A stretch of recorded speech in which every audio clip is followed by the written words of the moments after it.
আরএসএসের বছরে একবার বনভোজনের কার্যক্রম রাখা হয়, যেখানে গুরুগম্ভীর কোনো আলোচনা, বিশেষ কিছু সিদ্ধান্ত গ্রহণের বিষয় এসব কিছুই থাকে না। একসঙ্গে সবাই একটু আনন্দের সঙ্গে কয়েক ঘন্টা থাকে। যেমন খাওয়া দাওয়ার ব্যবস্থা আছে তেমনি খাওয়া দাওয়া হয়, আর সবাই একটু কয়েক ঘন্টা আনন্দ করে নিজের নিজের জায়গায় চলে যায়। কোনো গুরুগম্ভীর আলোচনা, কোনো সিদ্ধান্ত গ্রহণের চেষ্টা আর বৌদ্ধিক ভাষণ এসব কিছুই বনভোজনে সাধারণত থাকে না। বনভোজনে সবাই একসঙ্গে আসবে, আনন্দের সঙ্গে কয়েক ঘন্টা থাকবে, সাধারণ কথাবার্তা হবে, সাধারণ বিষয়, পারস্পরিক বিষয়ও হবে, কিন্তু বিরাট বড় কিছু মানে বৌদ্ধিক বিষয় বা সিদ্ধান্ত গ্রহণ ইত্যাদি এসব কিছু বনভোজনের মাধ্যমে সচরাচর হয় না।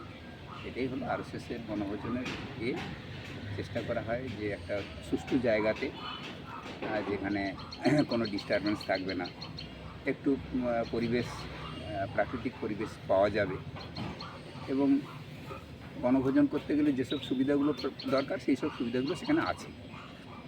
এইরকম জায়গা বেছে নেওয়া হয়, সেটা দূরেও হতে পারে, কাছেও হতে পারে। আর এটাই হলো আরএসএসের বনভোজনের বিষয়। সবাই এক জায়গাতে এসে যায়। কোনো কোনো ক্ষেত্রে এটা পারিবারিকও হয়, যে ঠিক আছে স্বয়ংসেবকরা আসবে, যেখানে যেরকম ব্যবস্থা থাকে। কোথাও কোথাও পারিবারিক হয়, কোথাও কোথাও পারিবারিক হয় না।